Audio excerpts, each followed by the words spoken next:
साथियों नमस्कार, मैं हूं नीरज पटेल और आप देख रहे हैं नेशनल जनमत। उत्तर प्रदेश समेत पूरे देश में पुलिस को बेहद अनुशासित फोर्स माना जाता है, इसलिए अन्य कर्मचारियों के लिए सेवा नियमावली अलग है और पुलिस आचरण नियमावली अलग है, जिसको पुलिस मैनुअल भी कहा जाता है। उसके तमाम नियमों में से एक नियम यह भी है कि वर्दी पहने हुए कोई पुलिस अधिकारी या कर्मचारी किसी नेता के चरणों में नहीं झुकेगा, मतलब उसके चरण चुंबक की तरह बर्ताव नहीं करेगा। मगर अफसोस, पुलिस आचरण नियमावली का यह नियम अघोषित तौर पर बदल दिया गया है। अगर चरण चुंबन सत्ता पक्ष से जुड़े हुए किसी मुख्यमंत्री का, मंत्री का या विधायक, सांसद का किया जा रहा है तो वो पुलिस आचरण नियमावली का उल्लंघन नहीं है, और अगर विपक्ष के नेताओं का चरण चुंबन किया जा रहा है तो वो आचरण नियमावली का उल्लंघन है और पुलिस अधिकारी कर्मचारी पर उस पर कार्रवाई की जाएगी।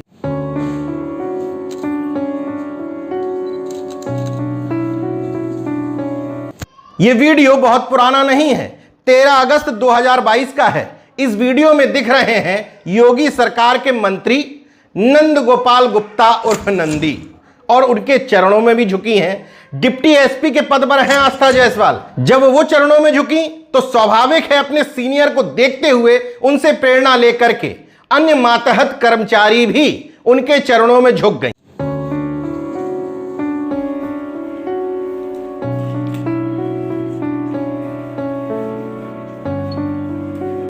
अब सवाल यह है कि इस मामले की कंप्लेंट आप करेंगे कहां से, क्योंकि तस्वीर में स्पष्ट दिख रहा है कि एसएसपी प्रयागराज शैलेश पांडे इस आचरण नियमावली का उल्लंघन होते हुए खुद अपनी आंखों से देख रहे हैं, जबकि उन्हीं के ऊपर जिम्मेदारी थी इस अनुशासन को बनाए रखने की।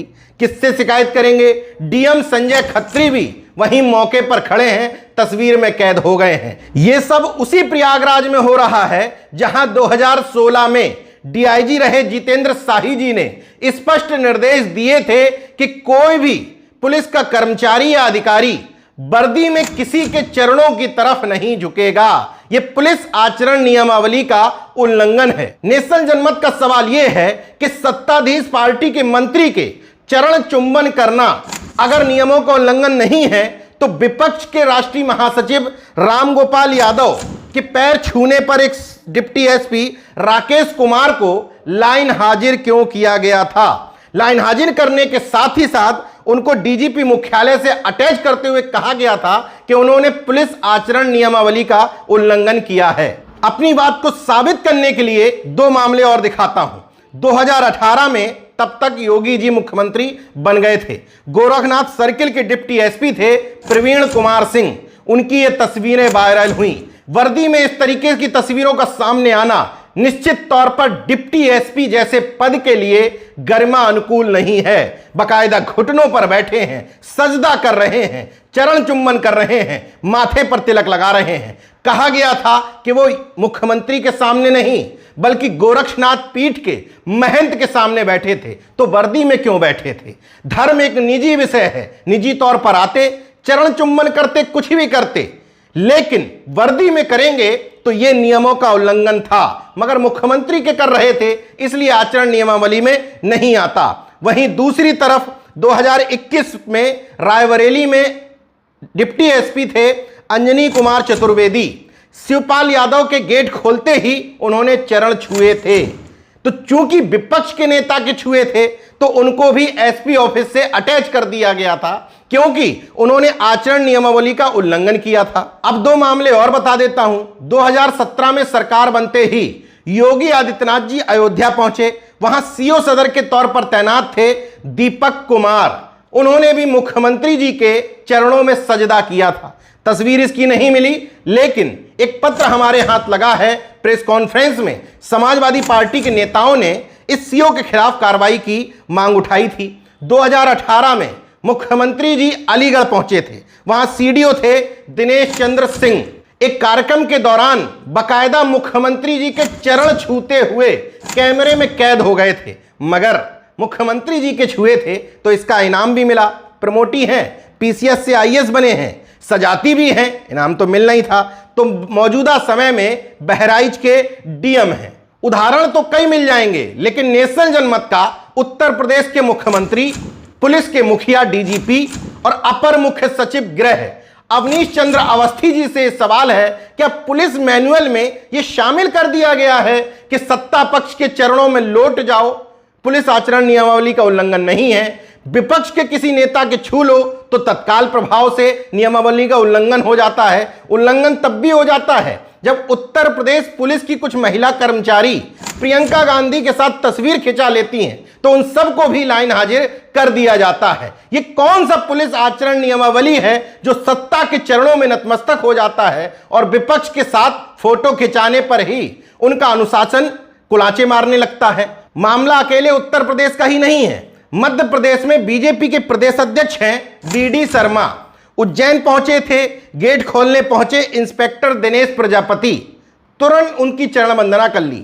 जब सवाल उठे तो बोले मेरे हॉस्टल में पढ़ाई के समय सीनियर हुआ करते थे। इससे पहले तेलंगाना से खबर आई थी कि वहां के सीएम चंद्रशेखर राव के चरण सिद्दीपेट के जिलाधिकारी ने पखारे थे, जबकि आईएसओ या पीसीएस ट्रेनिंग करने के लास्ट दिन उनसे शपथ दिलवाई जाती है कि मैं प्रतिज्ञा करता हूं भारत और विधि द्वारा स्थापित भारत के संविधान के प्रति सच्ची श्रद्धा और निष्ठा रखूंगा, मैं भारत की प्रभुता और अखंडता अक्षुण्ण रखूंगा, मैं अपने पद के कर्तव्यों का ईमानदारी और निष्पक्षता से पालन करूंगा। मगर मौजूदा परिस्थिति में ऐसा लगता है कि सभी नहीं, लेकिन काफी हद तक ब्यूरोक्रेट्स की श्रद्धा और सच्ची निष्ठा सत्ता पक्ष की तरफ झुक गई है। इसलिए बहराइच के डीआईओएस को नोटिस बोर्ड पर चस्पा करना पड़ता है कि यहां इस ऑफिस में किसी के भी चरण स्पर्श करना पूर्णता निषेध है। 2018 में पंजाब के मंत्री राजेंद्र सिंह बाजवा ने जो किया, निश्चित तौर पर इस मामले में उसको नजीर के तौर पर पेश किया जा सकता है। राजेंद्र सिंह बाजवा जब मंत्री थे तो अपने घर के बाहर उन्होंने लिख रखा था कि अगर किसी ने मेरे चरण छूने की कोशिश की तो मैं उसकी बात भी नहीं सुनूंगा। एक एसआई उनके घर पर पहुंचे, उन्होंने शायद बोर्ड नहीं पढ़ा या एक्स्ट्रा स्वामी भक्ति के चक्कर में चरण छू लिए, उन्होंने घर से भगाते हुए एसपी से उनके खिलाफ कार्रवाई करने के लिए कहा। 2020 में चंचल शेखर रीवा के आईजी रेंज हुआ करते थे, उन्होंने बकायदा प्रेस कॉन्फ्रेंस करके पुलिस कर्मियों को यह समझाया कि किसको किस हिसाब से अभिवादन करना है। इसके बावजूद अपनी अपनी निष्ठा, स्वामी भक्ति, चापलूसी समय समय पर ब्यूरोक्रेट्स और नेता प्रदर्शित करते रहते हैं। केवल ब्यूरोक्रेट्स की बात नहीं है। आपको याद होगा उत्तर प्रदेश में स्वतंत्र देव सिंह प्रदेश अध्यक्ष बनकर के आए।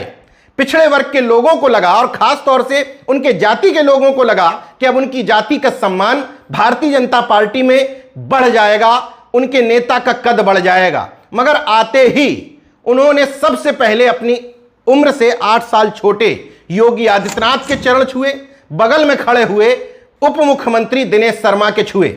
जबकि भारतीय जनता पार्टी में प्रदेश अध्यक्ष का पद यानी कि संगठन का पद मुख्यमंत्री से ऊपर माना जाता है। संसदीय बोर्ड के अध्यक्ष की जो सूची जारी की है बीजेपी ने आज, उसमें अध्यक्ष जेपी नड्डा का नाम ऊपर है, प्रधानमंत्री का नाम उनसे एक पायदान नीचे है। लिखित में ऐसा होता है, भले ही व्यवहारिकता में ऐसा ना होता हो, मगर स्वतंत्र देव सिंह जी ने अपने समाज को संदेश दिया कि घमंड में मत आना, प्रदेश अध्यक्ष भले ही हो गया हूं मगर रहना इन दो समाजों के चरणों में ही है। इस चरण वंदना के द्वारा एक तरीके से यह भी आश्वस्त करने की कोशिश की जाती है सामने वाले को कि मैं आपकी सत्ता को कभी भी चुनौती नहीं दूंगा, मैं पूरी तरीके से आपके सामने नतमस्तक हूं, समर्पित हूं, आत्मसमर्पित हूं, सरेंडर मार चुका हूं। दरअसल बीच बीच में अपनी निष्ठा और अपना सरेंडर जाहिर करना पड़ता है। तो फिर से एक वीडियो सामने आया, उसमें महज 13-14 साल के एक लड़के के चरण धोते हुए दिखाई दिए। फिर से ये संकेत दे रहे थे कि मैं इस विचारधारा का पूरी तरीके से गुलाम हूं।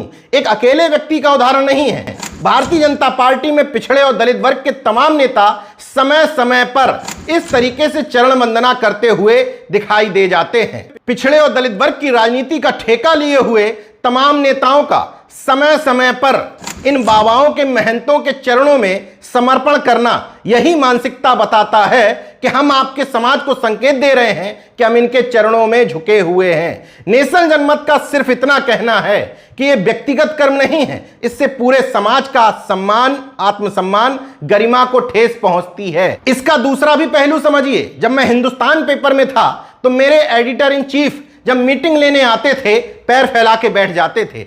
जितने भी रिपोर्टर्स वहां से गुजरते थे सभी उनके चरण पखारते हुए गुजरते थे सिवाय मेरे।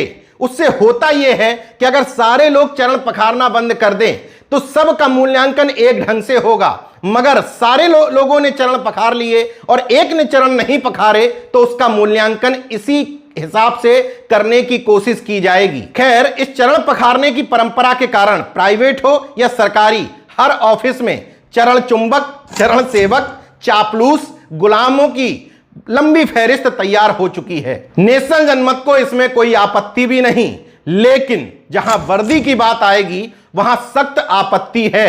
सत्ता पक्ष और विपक्ष के हिसाब से आप पुलिस आचरण नियमावली तय नहीं कर सकते। इस चरण चुंबन की परिक्रमा पर सख्त रोक लगाए जाने की आवश्यकता है। देखते रहिए नेल्सन जनमत, जागरूक और सजग बने रहिए। जय विज्ञान, जय संविधान, जय लोकतंत्र। धन्यवाद।